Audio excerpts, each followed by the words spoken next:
For the final time in 2022, I am E. Spencer Kyte. He is Harry Powell. And these are the severe takeaways. We are back. Greetings and salutations. It is time to talk about the final UFC fight card of the year, UFC Vegas 66, UFC Fight Night Cannonier versus Strickland, which took place on Saturday at the UFC Apex. Overall, let's just get right into it. It is a busy week for both of us. We've got a lot going on. I'm sure the listeners and viewers do as well. So we'll dive right in. Overall thoughts on the card before we get into individual fights. Going in, hello everyone, by the way, Merry Christmas, Happy New Year to you. Going in, I was super hyped for this card.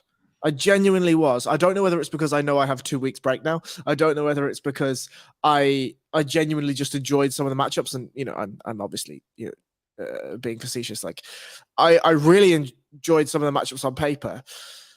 In practice, some of them delivered, right? Some of them really didn't deliver. I was disappointed with some performances. It felt to me, and we'll get into this as we go through, but like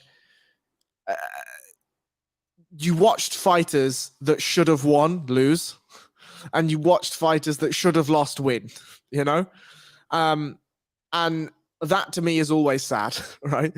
Because in MMA, although as we know, it's a cruel mistress at the best of times, when Bobby Green looks as good as Bobby Green did look, right? And when for the first round, Costa looked pretty good, not to the same level, but pretty good. And when Saeed versus Saeed, the second Ismagulov looked really, really, really good and manages to fucking lose it, they always make me sad. And something I think could be said about Vlismas as well, but we'll get there. I think in practice the card felt a little stale. I think the co-main event should have been a main event. We should have just called it there. But overall, we certainly learned some things about some fighters. I think some ceilings were met. I think some ceilings were shattered. And overall, I had an okay time watching it. So I'm going to put it to you this way. I'm going to make this analogy. For me, it felt like a film that you're very excited to go and see, and there's all this anticipation, and you come out after your 2 hours and change, you've had the popcorn, you've had the soda, whatever else you enjoy, and it was fine. It was good. You enjoyed it. It was a lovely way to spend a few hours. Have you had better times at the movies? Absolutely. Have you had worse times? Absolutely. It didn't quite deliver on expectation. It didn't quite hit the high notes that we had hoped for, but it certainly wasn't, oh my God, why did I spend my time sitting through this? I think that to me sums up this card. There were good moments. As you said, it's tough to see people do as well as they did and still end up on the wrong side of things. But it was solid overall. It was a good way to wrap up the year. It feels like a month in December, a good month. We've had 3 good shows in a row. It's a solid building block going into next year. It's also nice that we're taking this little break because I think everybody will reset. We'll get excited for some of these cards coming up. We'll jump in and talk about some of the year-end stuff and some of the year going forward stuff. But right now, let's talk about Jared Cannonier and Sean Strickland. The Killer Gorilla gets a split decision win, 49-46 on all 3 scorecards, 2 for Cannonier, 1 for Strickland. I said to you on Sunday morning, as we were just messaging back and forth, sort of catching up, that this fight to me illustrated the Grand Canyon-sized chasm between Alex Pereira, Israel Adesanya, and Rob Whittaker, and then everybody else. Because Jared Cannonier is the next guy officially in the line of the rankings in this division. And it's orders of magnitude different between him and those 3 above him. And the same goes for Sean Strickland. What do you think? Fuck me. Like, I've had some time to think about this fight now, right? So I taped the big podcast. Thanks very much to Sean for inviting me on. I really appreciate it.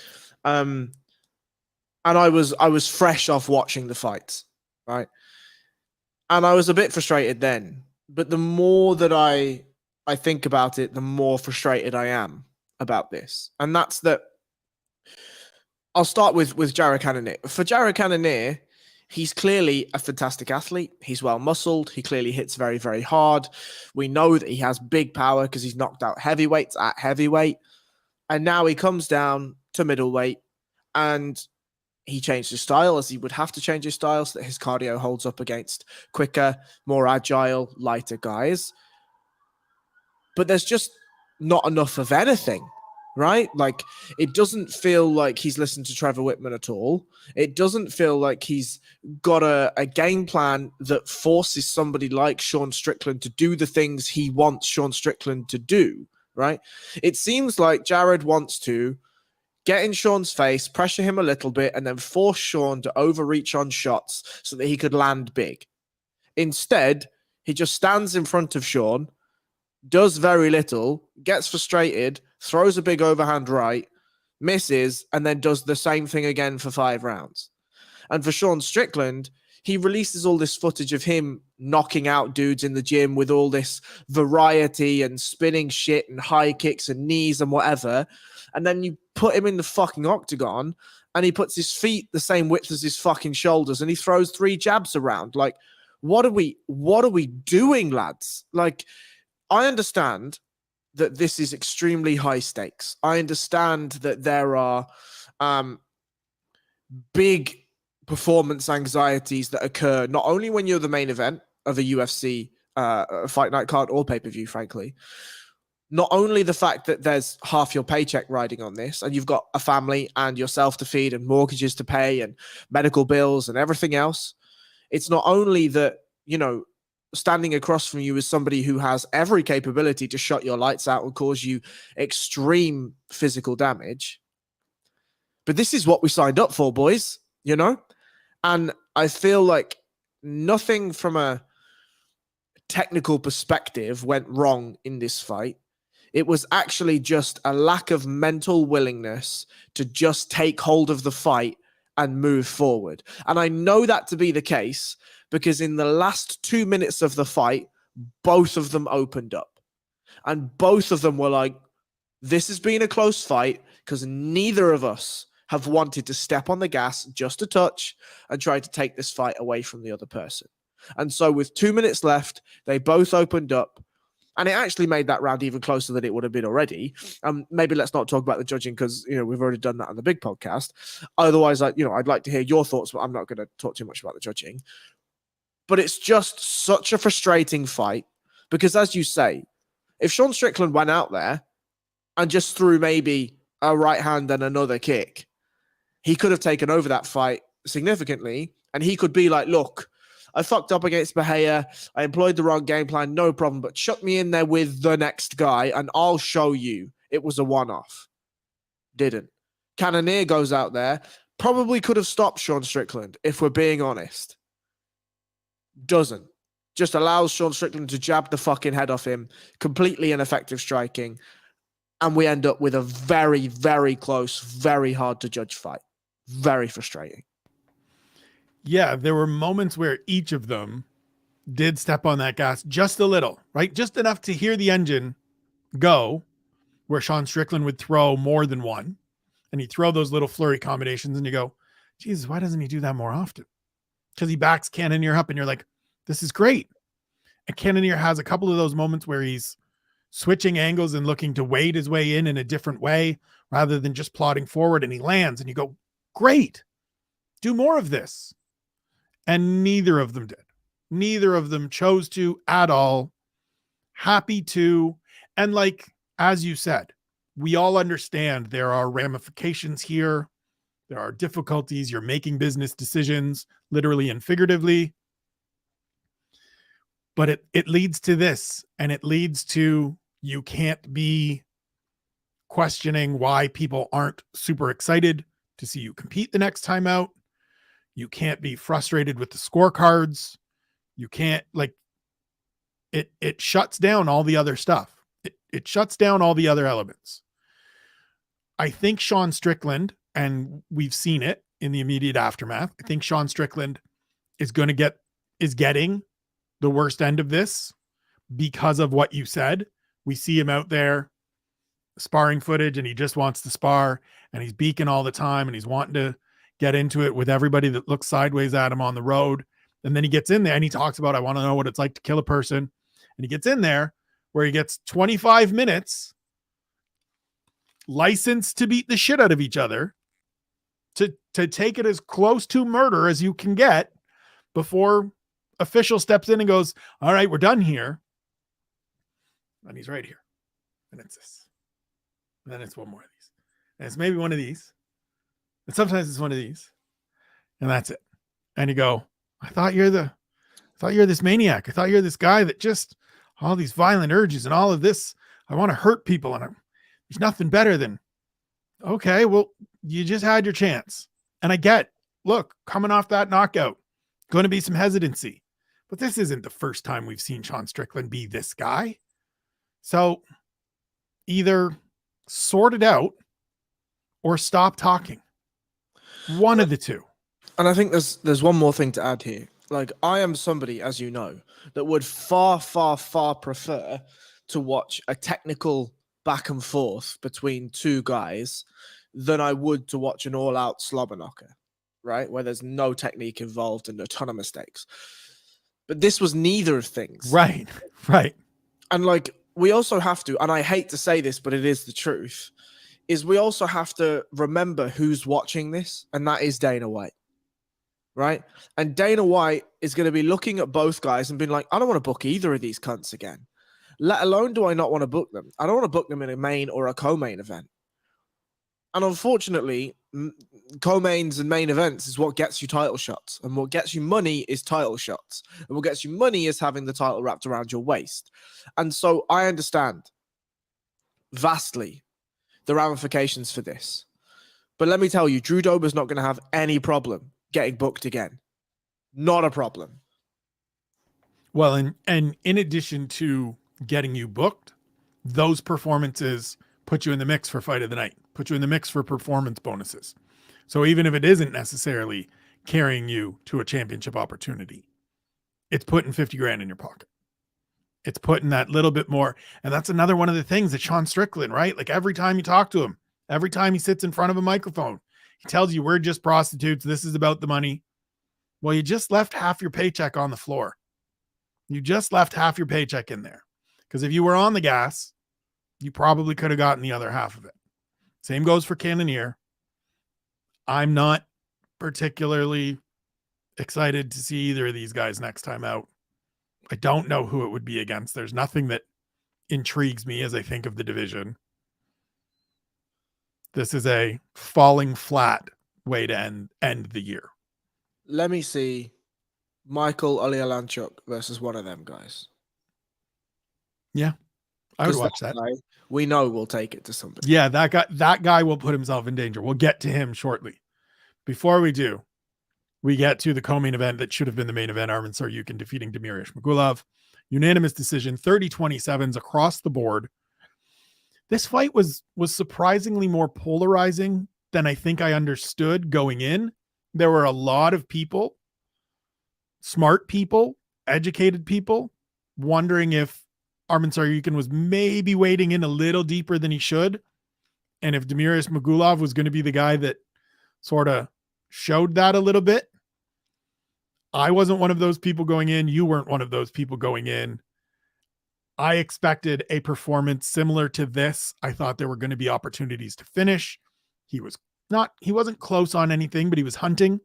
He put himself in positions to try. This was a reminder to me and a affirmation to me that this dude is as good as I believe him to be and will be in this championship contender position for the foreseeable future. Because you don't beat Damir Ismagulov if you're not terrific. I assume from the head nods that you concur. I'm going to be ultra critical. Love it. Love it. I think what I learned on Saturday night was that Damir Ismagulov is as good as we thought he was. Arman Tsarukyan needs to get better.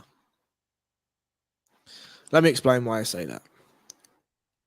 I said going into this. My prediction going into this was that it was going to look like Arman Tsarukyan versus Joel Alvarez, right? He was going to go in there and he was going to have the opportunities to just burst through this dude.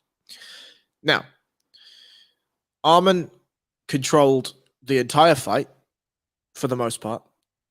I thought we saw some weakness on the feet. He didn't know how to deal with the Ismagulov range. Ismagulov was doing Ismagulov things, right? His footwork was perfect. His head movement was great. His straight shots were great. And Tsarukyan, whilst being able to close the distance with kicks and land well with kicks, he wasn't able to get inside with his hands. And that's going to be a problem going forward, because people like Matoish Gamrot, if that happens in the future, Islam Makhachev, people like Dustin Poirier have long reaches. And he's going to have to find a way to get inside with his hands without just grappling threats. Because whilst Damir Ismagulov is a fantastic fighter, the guys at the very, very, very top, you're going to need more. And whilst I'm going to be hypercritical, it's because I believe Arman Tsarukyan is going to be at that top, right? So whilst the performance was masterful in that he was never in danger in any of the grappling realms, other than the one time that he committed the mortal sin. The mortal sin of grappling is pulling your opponent's hips on top of yours. When it happened, I, sitting in my den watching it, was like, oh, Harry's going to hate this. Because not only did he do it, but what happened immediately after? Ismagulov passed directly into Mount. Now, don't get me wrong, Arman did a good job of escaping, grabbed two hands, bridged him off, ended up in close guard. Grand. We don't want to be pulling our hips on top of other people, pulling people's hips on top of ours against good guys. Try that against Islam Makhachev and watch what happens.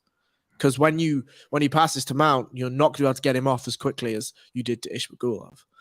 But I think he needed to secure more dominant positions. I think he's needed to do more.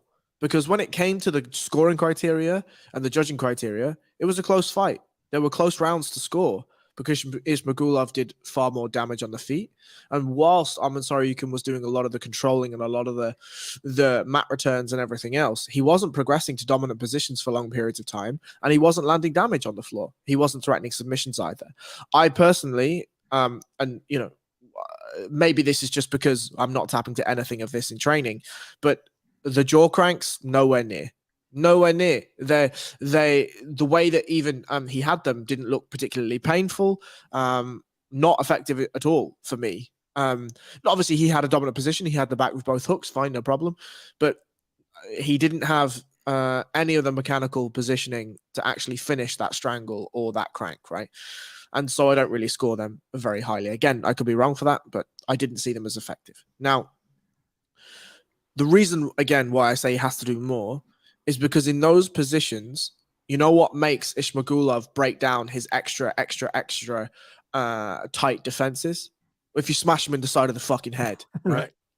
As per always, smash people. When you get the opportunity, smash people. And I think Arman showed maturity in that he was able to link everything together, and he realized very quickly that the striking realms are not where he wanted to be, and that instead he was going to turn this into a grappling match.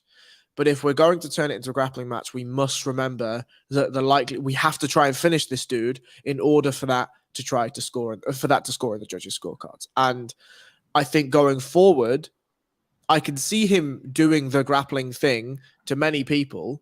But if you watch somebody like Beneil Dariush, who, when he gets to good positions, is smashing dudes, or is looking to immediately pass the dominant positions and looking for chokes and looking to set things up, I need Arman Tsarukyan to be doing the same thing. And if he can do that, and he can figure out a way to be getting inside on the feet, he has every chance to go all the way to the top. But those are the big questions, the big questions going into his next couple of fights, is how does he deal with those 2 to 3 adjustment points? Because if he can, great. And if he can't, big drama show. Well, and this is the reason I love this stuff. This is the reason I follow athletes from the very start of the UFC run, if not before, and watch the progress. because he has gotten to this point and is an excellent fighter. But there is, as you said, now those refinements that can take you to that next level. And not everybody makes that leap. Not everybody's capable of doing it. And so this is what is going to fascinate me for these next fights, because it's going to be somebody like Beneil Dariush that he's in there with, or Rafael Fiziev. Guys that can outstrike him, but can grapple well, can defend well, are going to make him. You're 100% right. He has to continue evolving. We need version, I don't know, whatever this is. If this is version 3, we need 3.1 and 0.2 and 0.3 and going forward. And then maybe we even get a 4.0. We need to keep seeing it, but it was as good a performance as I expected in terms of successfully navigating a dangerous fight, getting the victory, reaffirming your position as one of the very best going forward. And I don't think Ismagulov loses any ground here. Like, I hope people came away from this understanding now that this guy's great. And it sucks that it took him suffering a loss and the 19 fight winning streak going away for people to maybe go, oh, okay, this guy's for real. But he's for real. Yes. And I will just repeat the criticism of the scoring criteria here. And if you want to listen to it further, please go and listen to the big podcast. I doubt we've got many viewers that don't listen to the big podcast, but here we are. I'll just repeat myself just in case. My criticism was that if we came away from that fight and I said to you, who was the better fighter? The answer is Arman Tsarukyan, right? But if Damir Ismagulov had landed 2 or 3 or 4 really impactful strikes in those 1, 2, 3 rounds, Arman Tsarukyan loses that fight. Make no mistake about it. And we come away from that scratching our heads like, well, that's a tough one, right? Because quite clearly, we're in a position that one fighter has dominated the fight. And if this were a, quote unquote, no time limit, no holds barred type thing, the likelihood is that Arman Tsarukyan finds a way through, right?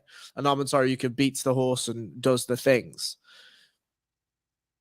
But we're in a position where, whilst the right man won, and that's fine, I have no problem with it, there's just a little bit of a gap in that scoring criteria. And I don't know how we fix it, because you don't want to start scoring control necessarily, because then we start finding John Fitches and Jake Shields and all of these sorts of guys who will come in, or Khabib before he started to finish people, where he's going to come in, he's going to lay on you, he's going to control you, and it's going to be really hard to get up.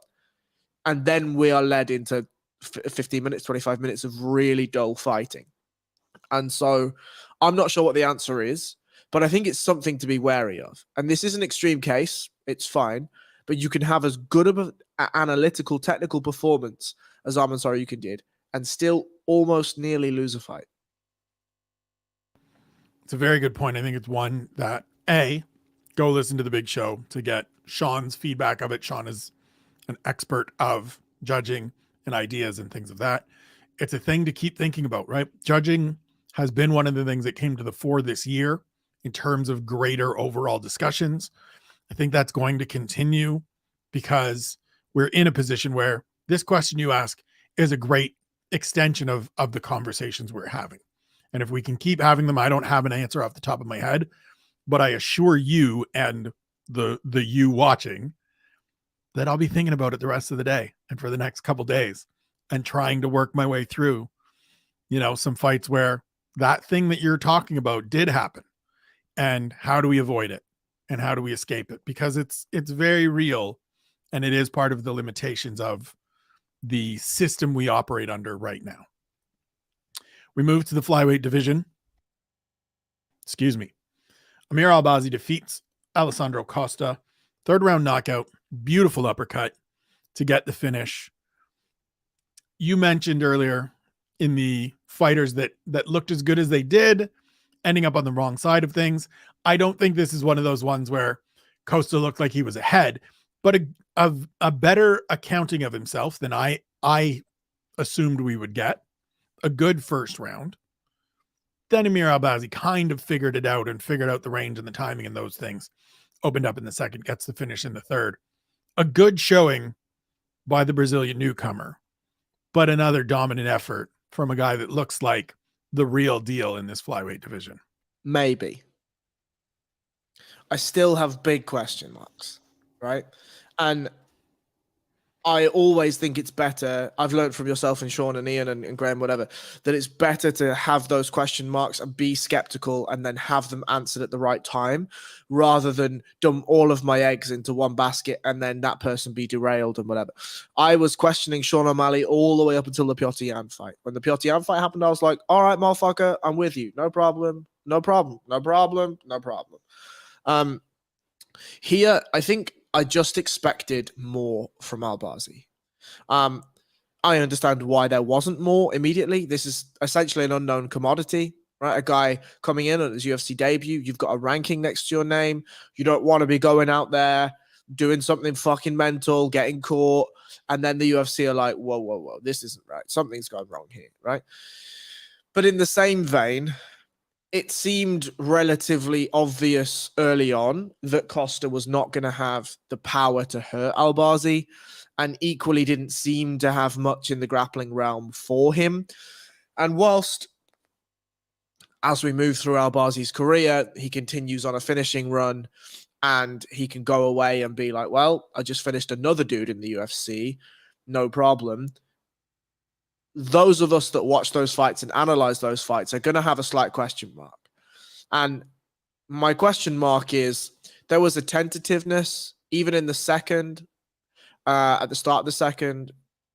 And yes, in the third round, he absolutely decimates him at the start. At the end of the second round, he hits him with the cleanest right hand we've seen in a long time, puts him down, does some things. But I just want to see whether this is Albazi being like, okay, I know I need to win this. Let me take all the time I need to make sure I've figured this dude out. And we come to the end of the second. He's like, all right, got him. I'll put him away now. No problem. And even if it is, my question is, why does it take almost 10 minutes to work this guy out, right? Why are we not asking the questions earlier? Why are we not putting our foot on the gas a little bit? And equally, I understand. We must be tentative. This is still fighting. This is a late notice replacement. I get it. For me, let's see if we can rebook Alex Perez. Let's see if we can book Brandon Royval. I actually don't mind the Muhammad Mokaev fight. Purely if it's in London, it works beautifully. If it's not, I don't really care too much for it right now. I'm happy to see it later down the line. Both of these guys are going to be around for a little while. And so I want to see, is Albazi fighting at the level of his opponent? Is he able to step up to the big boys? Or are we in a position where maybe the early record means he needs just a touch more seasoning against the highest levels? So I think this fight was very much the huge risk, no reward. As you said, I'm not going out here and doing something mental to get myself caught that jeopardizes my position. I understand your question of, then why does it still take 12 minutes? Maybe we can go a little faster. And that's valid. That's fair. That's true. A thing to continue working on. I come away from it. I certainly want to still see the Brandon Royval fight. I also wouldn't actually be mad if instead of being booked against a top 5 guy, we finally got that Tim Elliott fight that never happened and never materialized, but was booked and talked about, and they were bickering with each other. Because I'm okay with taking the little half step back from what was booked and just testing it out again against a weird, awkward guy that's gonna fuck with your timing and make you figure some stuff out. Because we haven't seen, like, this was, so the way the division is situated now, and that 3 wins, as Albazi had put together, can get you into the top 12, maybe even he was in the top 10 at this point. We haven't seen him beat a top 15 fighter yet. And so I'm okay with, let's see him beat Tim Elliott. Let's see him beat Matt Schnell. Let's see him beat Sumerdarji. one of these guys that at least has been in there and put up some victories, rather than now it's 4-0 and it's been impressive. 3 finishes, 4 wins, great. But that doesn't necessarily mean. And so whatever test you're going to give him next, just give him another test. I, like you, Makhachev is a great idea if it's London because of, both having British ties, let's call it. But he did what he needed to do. I appreciate and understand at least the interpretation of, I'm not going to go out there and screw this up because this is a potential banana peel. I don't need to screw up my position here. It's a good win. It keeps him going forward. Let's get him somebody that answers some of these questions that we have. Move to the featherweights. Alex Caceres knocks out Julian Erosa with a beautiful head kick, 3 minutes and 4 seconds into the first round. This was 2 dudes that fight with their hands low, that like to throw kicks to start and don't give a shit about defense. And Julian Erosa got kicked upside his head. And that's just what happens. That's what happens when you fight the way he fights, with your hands low and you don't really utilize your length and your range abilities anywhere near as well as you can. And Alex Caceres is just a crafty enough, solid enough veteran guy that he'll catch you out sometimes in these spots. You're kind of looking like, I'm pissed at these 2 dudes because it was, I won't even interpret. Please tell me your thoughts. So I think for me, I went into this and I said on the preview show that I'm picking Julian Erosa because I just think he's the more well-rounded mixed martial artist. And then Alex Caceres was like, I'm going to do Matador things.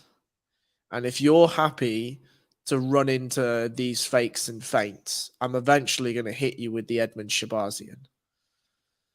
For those of you not understanding that reference, go and watch Edmund Shabazian versus Brad Tavares. Shabazian is standing in southpaw, and he sells Brad Tavares on the left hand, follows the kick alongside it, knocks Tavares out. Grand. Same thing happens here, but Caceres shows Erosa that left hand and that kick is coming. He shows him the hip twist before, and Erosa's just like, I guess my hands are going to stay where they are. And I think Julian Erosa's hands are going to be there forever. Right. But I don't know. It was a great knockout. I don't think it was as good as people are making it out to be. I saw somebody post a picture of Bruce Lee throwing some high kick and was like, look, it's same. I'm like, what the fuck are you talking about? But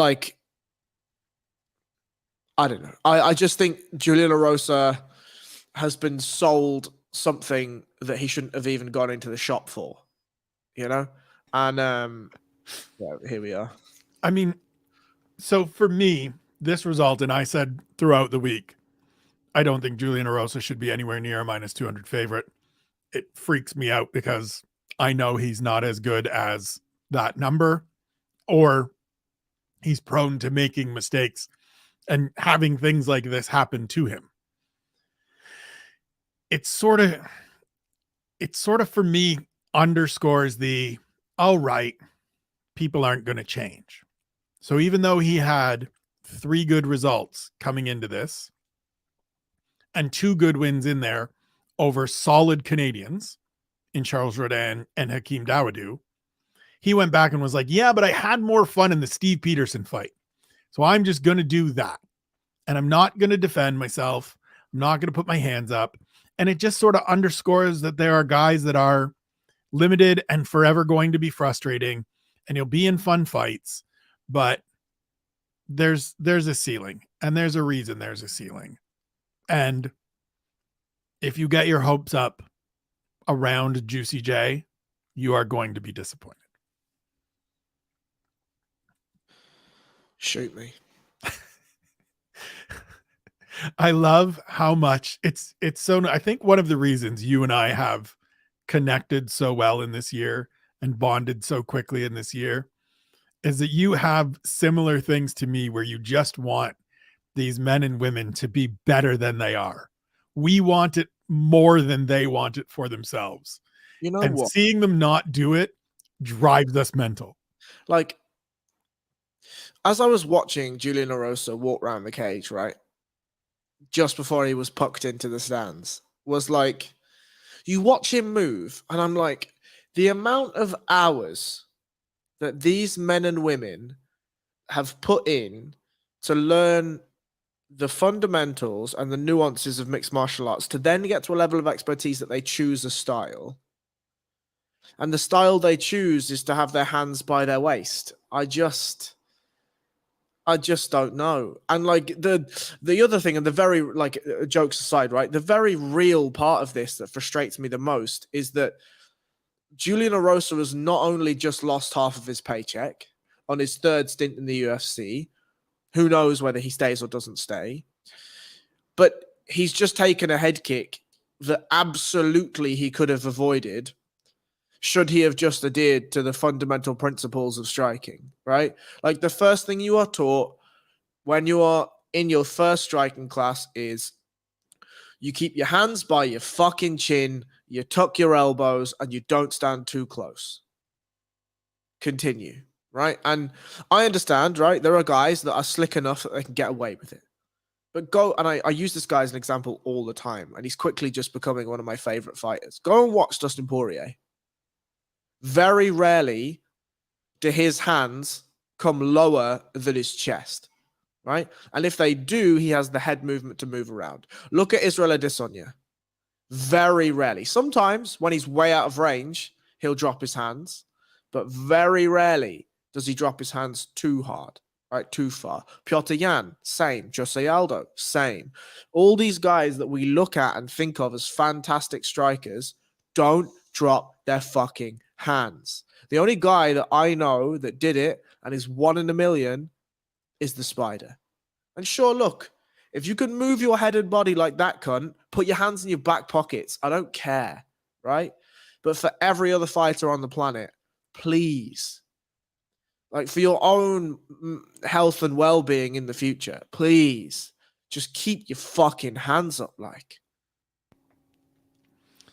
We move forward. Drew Dober knocks out Bobby Green. Oh, stop. 2.5 minutes into the second round.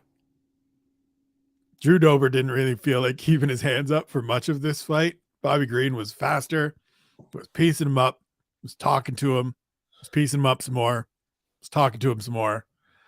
And then Drew Dober just was like, well, I've already taken a bunch. I may as well take one more just to connect with this here left hand. And Bobby Green's reaction when Keith Peterson was like, nah, Bob, you're on the ground, you got knocked out, of no, was all of us. Because exactly what you said, that man did not deserve that fate on Saturday night. I spent that 7 minutes and 45 seconds or 40 seconds going, God damn it, why did I forget that Bobby Green is this dude?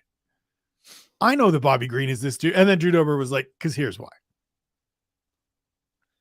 We've talked about this before, about there are some intangibles in MMA.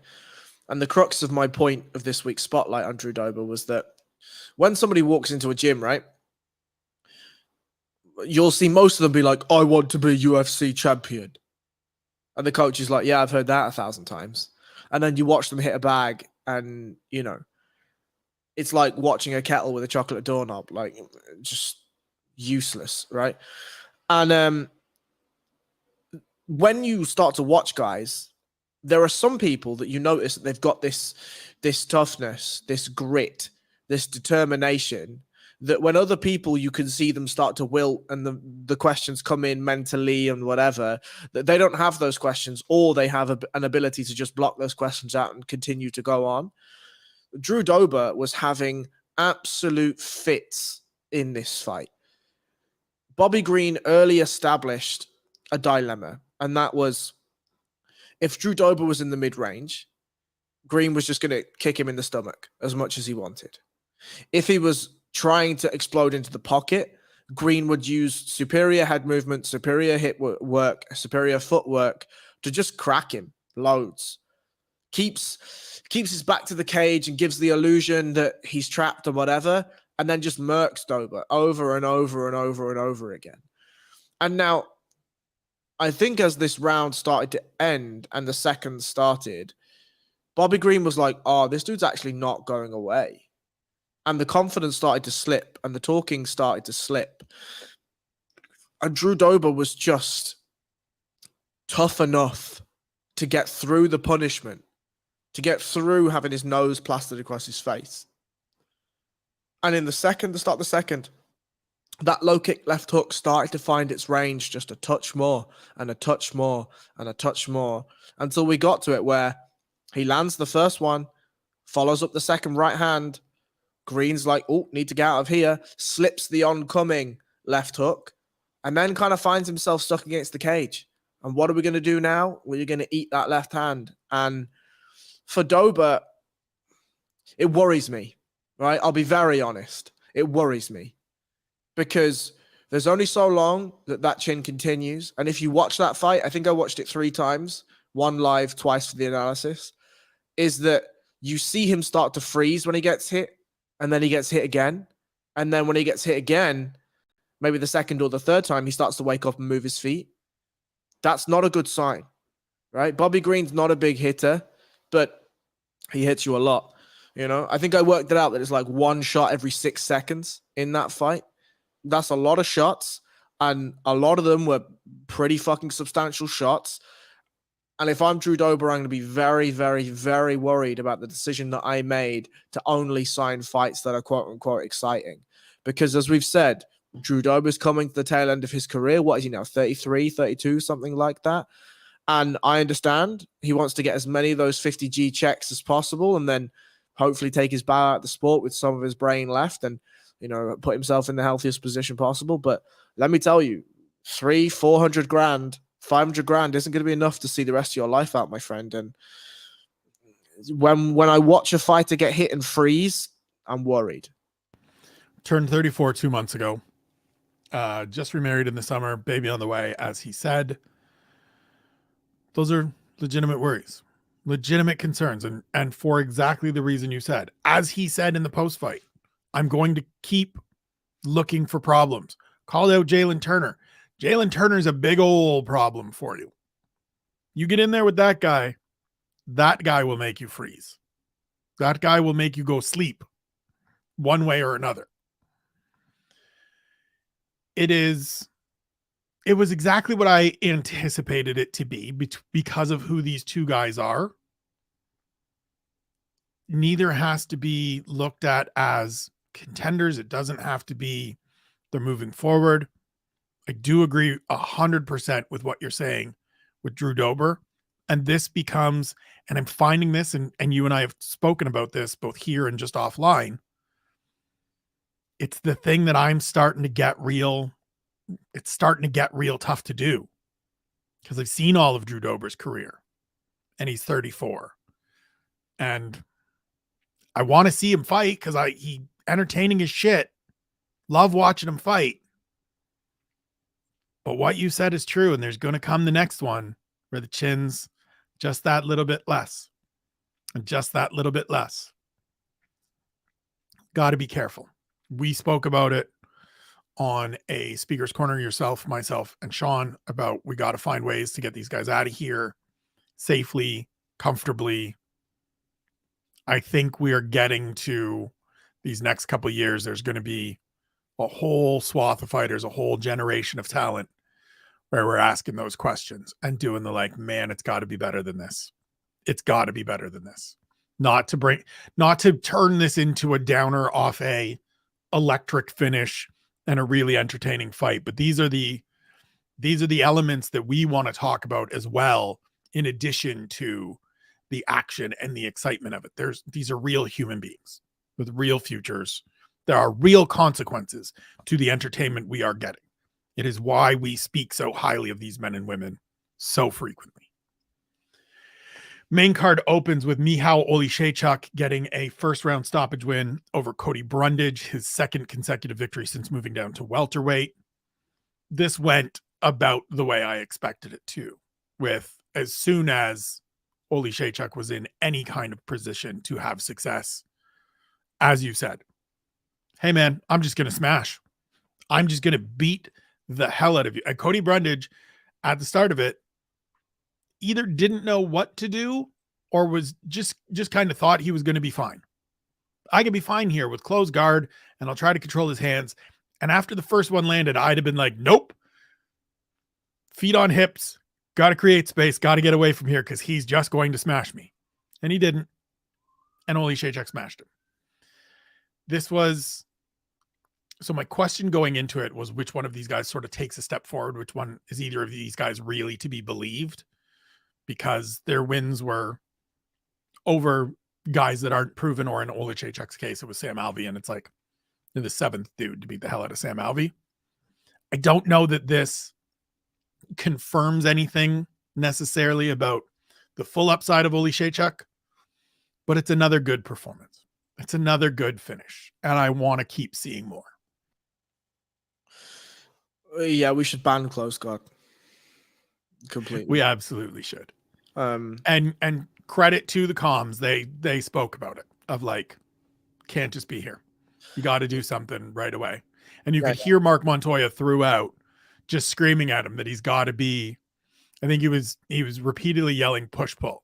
We need push pull here, of like, you've got to create space to get the Christ away from this man, because if you hang out here, oh, there's that left hand that he clubbed with. Yeah.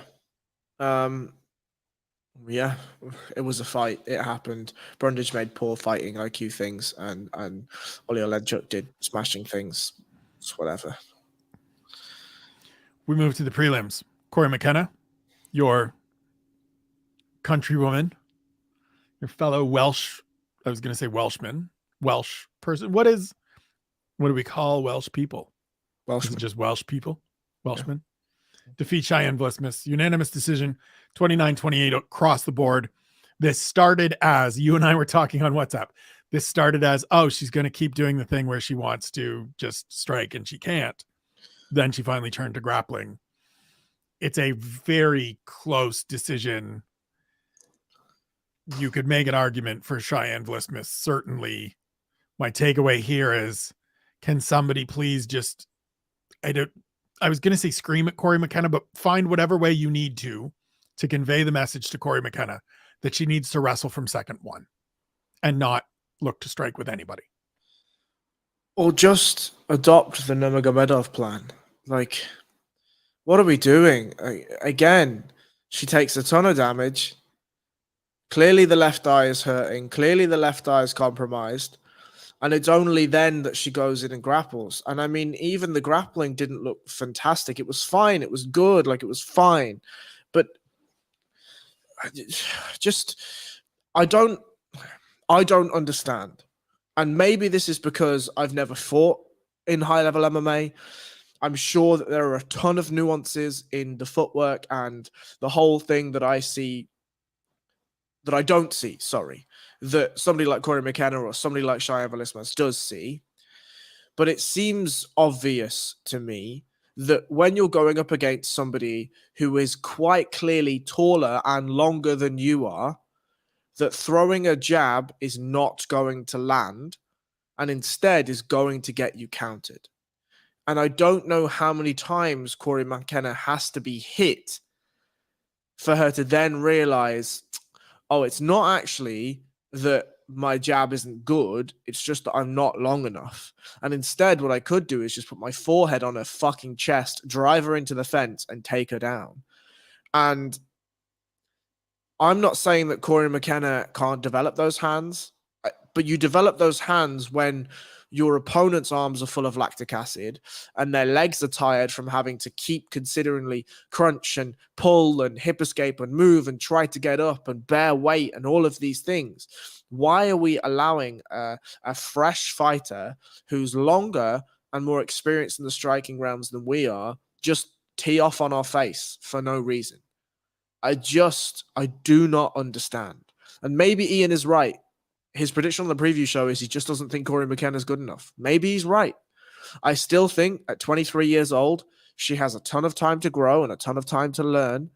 But this is 3 back-to-back performances now where it's either been, I've been pucked around the cage a bit and I can't do the grappling things, or I've been beat up for a round and then done the grappling things. And what are we? Where are the takeaways, Spencer? You know, I mean, again, as I said, the takeaway here needs to be that corner, that group, whether it's Uriah Faber, whether it's Jack Mason, whether it's Danny Castillo, whoever it is, they need to just sit down together and be like, here's the first round where we didn't do the grappling, and look what happened. Here are the rounds where we did the grappling, and look what happened. Maybe we just do the grappling. We could still work on the hands. We need them, right? You can't just be selling out and diving on takedowns and setting stuff up naked and things like that. Let's play to our strengths. That would be beneficial for everybody. Just play to your strengths, find ways into it, use it, do it, keep doing it. It's smart. Move to welterweight. Matthew Semelsberger defeats Jake Matthews. Unanimous decision, 30-27, 29-28, twice. I'm just going to let you go. You're shaking your head. I think I understand why, but please share your thoughts. I don't get it, dude. I just don't get it. And like this again, on paper. Okay, let me just on paper, right? Jared versus Sean Strickland. We talked about this. Jared has big power. If he just presses Sean Strickland, he'll be able to land that power. Armand Domir, fantastic, no problem. Albazi Costa, we talked about that. Caceres Erosa, the way now it went, no problem. Dober versus Green, fantastic fight to watch, very entertaining. Brundage versus Mikhail, move on. McKenna versus Vlismas, had every opportunity for McKenna to just go in there and do the grappling things, decided not to do it. Matthews versus Semelsberger is another way of just, I don't understand what is happening here. Like, Jake Matthews, I texted Ian and I said, is Jake Matthews the most up and down fighter we have ever had in the fucking UFC? Andre Fiallo, I wasn't as high as some of the other SevereMMA guys were on Andre Fiallo. Some people were like, when he beat Miguel Baeza, they were like, oh, that's it, we're off to the races. And I'm like, Miguel Baeza is not even that good, like. But what Fiallo gives Jake Matthews, I think, is somebody who's of similar range to him, or maybe just slightly shorter in terms of his reach, right? And will pressure. And I think that Jake Matthews, what we saw is he tried to take Bobby Green's approach, right? I'm going to take myself just behind the tram line. I'm going to allow this guy to come to me, and I'm going to try to use superior head movement and countering to land on him. But Semelsberger was like, I don't give a shit. What are you going to do? I'm just going to hit you really hard. And Jake was like, oh, I didn't think of that. And we're like, what? What do you mean you didn't think of that? The one thing this man has in his tool chest is a big old right hand. A big old kitchen sink. A big old semi-sized truck right hand. And Jake's like, nah, I'm going to be great. Oh, I'm on the floor. Understood. Okay. And like we then saw Jake make some adjustments, right? We saw some of that experience filter through. We saw some footwork. We saw some pressuring. We saw some jabbing. We saw some stuff. But again, I'm like, what the fuck were we thinking, boysies? Did we not have 6 weeks to prepare for this? Did we not have a couple days to prepare for this? Where we look at him and we're like, right. Okay. Don't even need 6 weeks. Like within you, I mean, honestly, do you know what you need? You need 31 seconds. You need 31 seconds to watch Jason Witt and Martin Sano Jr. get dispatched into the shadow realm. And you go, great, I got to watch out for the right hand. You could have watched 15 minutes of Chaos Williams not getting clobbered with the right hand. Could have watched 15 minutes of Alex Morono not getting clobbered with the right hand. Instead, you thought, oh, you know what? I'm coming off my best performance, feeling myself a little bit. I've grown into everything and making better decisions. I can take this guy's right. Why am I on the ground? Why? Wait, what am I doing down here? Maddening. I just think that we have to cap. That's the ceiling now. The ceiling, yeah, 100%. the ceiling for Jake Matthews, unless he proves us wrong, Right. is that unless it is a stars matchup that suits him, he's going to lose because he's going to make poor decisions and he's going to be found. And I think right now I place the ceiling on McKenna also. That if somebody doesn't present grappling opportunities, she's going to get fucked up for the first round and then try to make it a grappling match and win fights 29-28. And until I see something different, I will not change my opinion on either. Side note, I think we should open a consultancy group where we watch fights and send as you go into camp, this is what you need to watch out for. Tie in some, this is how you win fights in terms of the scoring criteria. And if you get to this position, do this. And that'll be what we all retire on. It's almost like that's the job of a coach. I mean, listen, stop trying to take away my retirement money. Why? Bantamweights, Said Nurmagomedov gets a second round submission win over Sadykhub Kakhramonov. This was one of, as we talked about off the start, those, man, you just feel bad to see a guy lose this way, because for 3 minutes and probably 40 seconds, this fight lasting 8 minutes, for 8 minutes and 40 seconds, Kakhramonov was really good, was really, really good. Like, gave me a okay, yep, this guy keeps impressing me every time out. And then he made a little mistake and Nurmagomedov was like, yoink. And there's nothing you could do. You're just dead to rights. Yeah. So one more time. What's his fucking name? Kakhramonov. Okay, cool. So Kakhramonov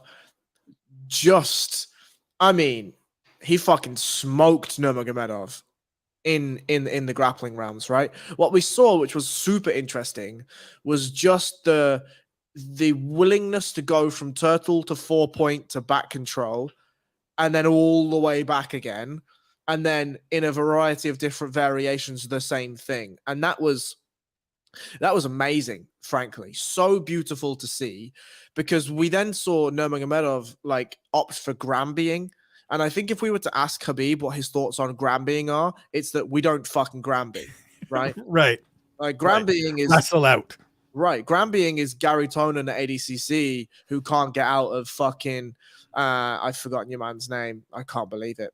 Anyway, can't get out of his back body lock, and it's just I'm gonna just keep fucking Granbying until something happens, bro. I think Khabib would have, that's the last thing on the chain that we do here.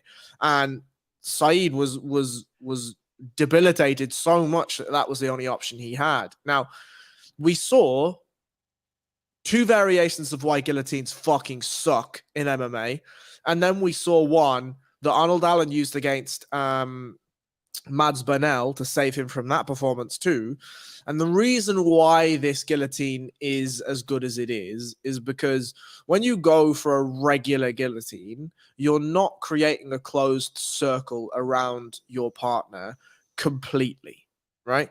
You use the lat to bend the head into the choke, but that lat doesn't create a fully closed circle.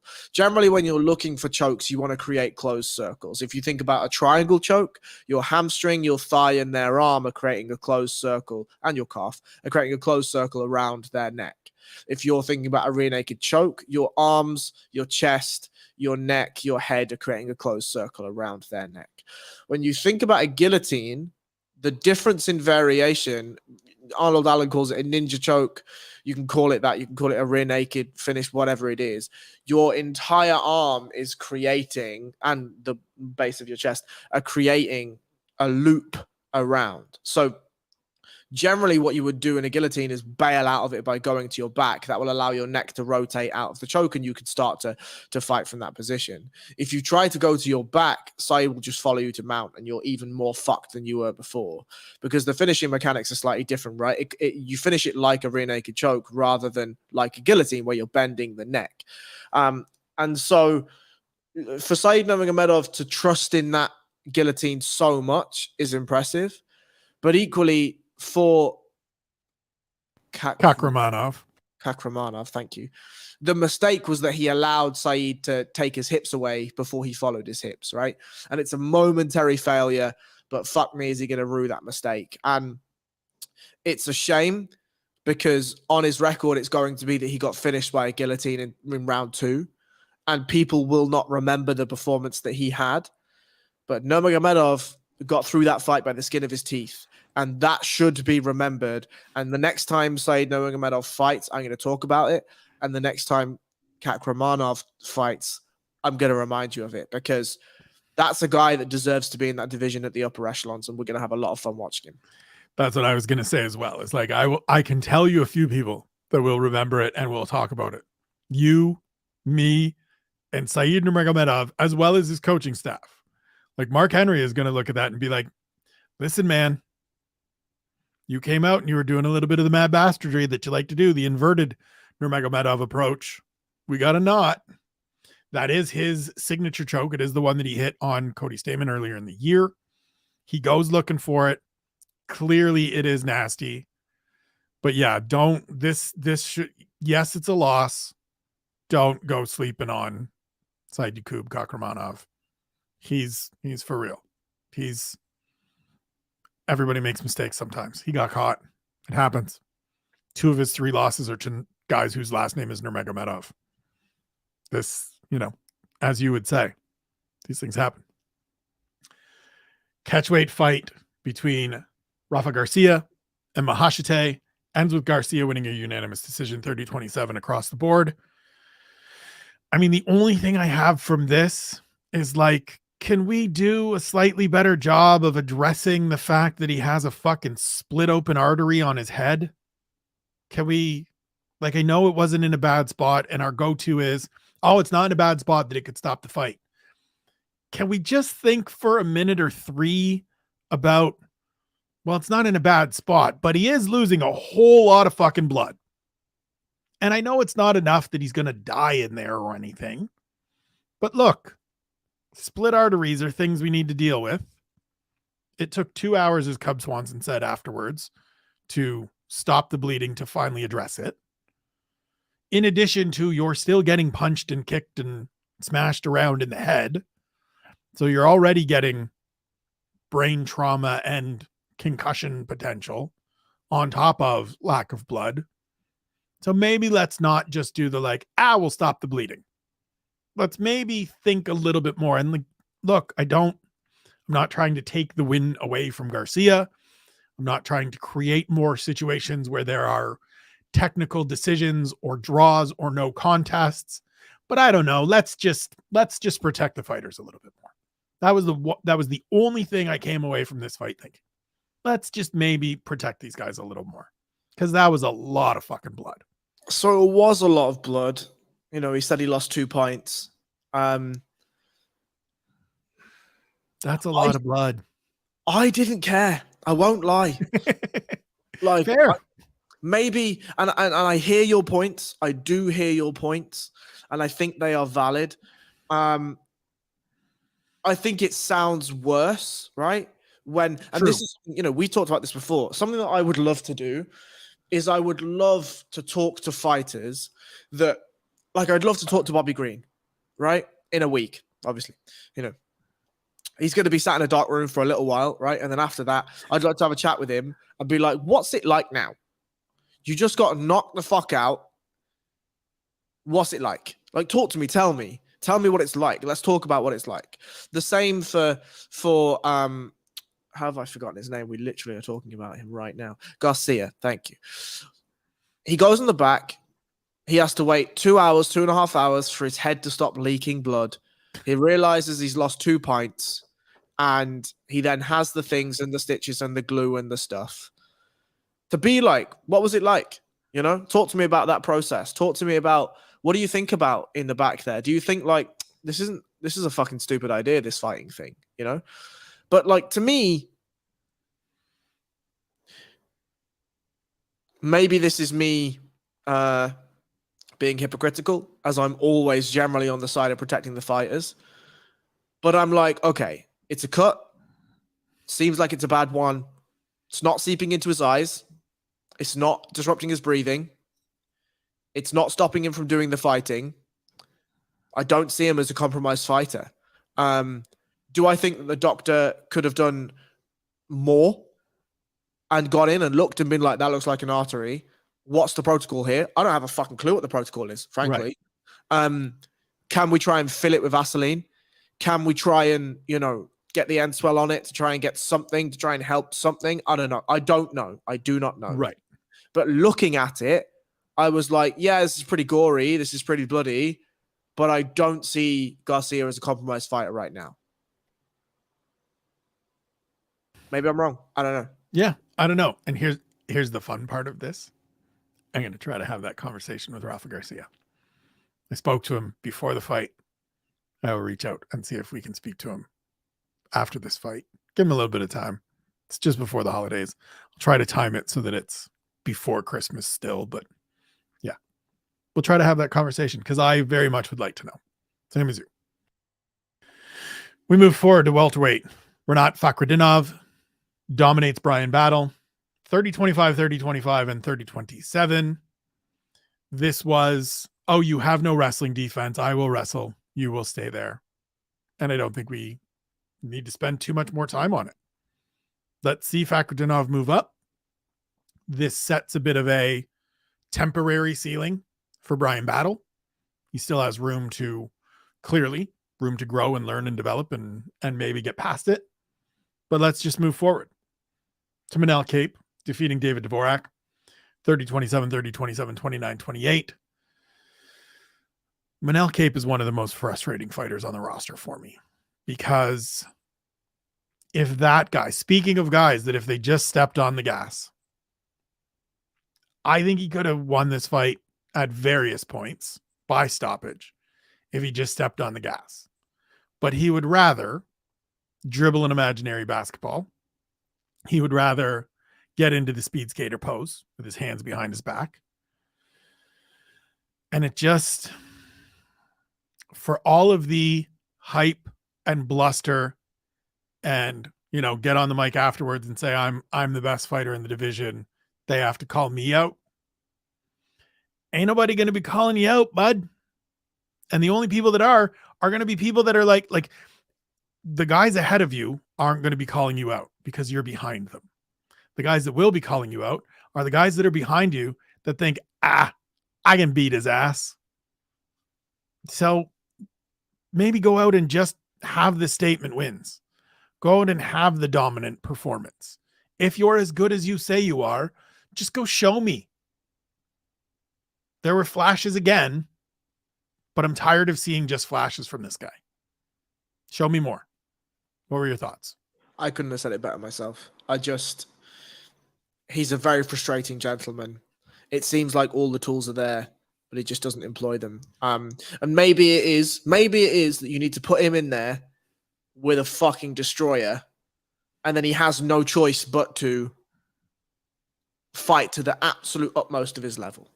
But we saw that in his debut against Pantoja, and they were both pretty tentative. Debut always has an asterisk, right? Yep. Always. So then let's just see it. Let's see it. The fight to make in terms of just guys that are on the same timeline is Kape and Amir Albazi. Let's just do it. It fits with Manel. Kape fights guys whose first and last names start with the same letter, as he has in his last 3 fights. It gives him a 4 straight. He becomes a consonant, continues to be the alliterative assassin, the consonant killer. But yeah, maybe he does need that. I'd like to see it because I would like to see I would like to see the guy that smashed Zhalgas Ismagulov and Ode Osborne fight these top level flyweights. Instead of when he gets in there with these top level flyweights, he wants to be reserved and take his time and be measured. If you're as good as you say you are, go and smash. Fight card opened with Sergey Morozov defeating Journey Newson, 30-27, 29-28 twice. Just a veteran guy being able to do veteran guy things. This went 100% as planned. Wrestle, wrestle, wrestle. I'm always interested in seeing Sergey Morozov do Sergey Morozov things, but it doesn't have any real great consequence or value or impact going forward. He is a perfectly cromulent bantamweight fighter who will continue to hold his position as a veteran test for either ascending fighters looking to move forward or veterans needing a reset of sort This is a good win, and we move on. I agree. I mean, again, he competes in the stack division, and I don't see anything that sets the house on fire. I don't see. It feels to me like he's fighting at his level, right? And there's nothing wrong with that. He's absolutely needed in the division. He is somebody that, as you've already referenced, and we have referenced many, many, many times on this program, a guy that fights well and fights technically and tries to do the best that he can is a fighter that deserves to be in the UFC.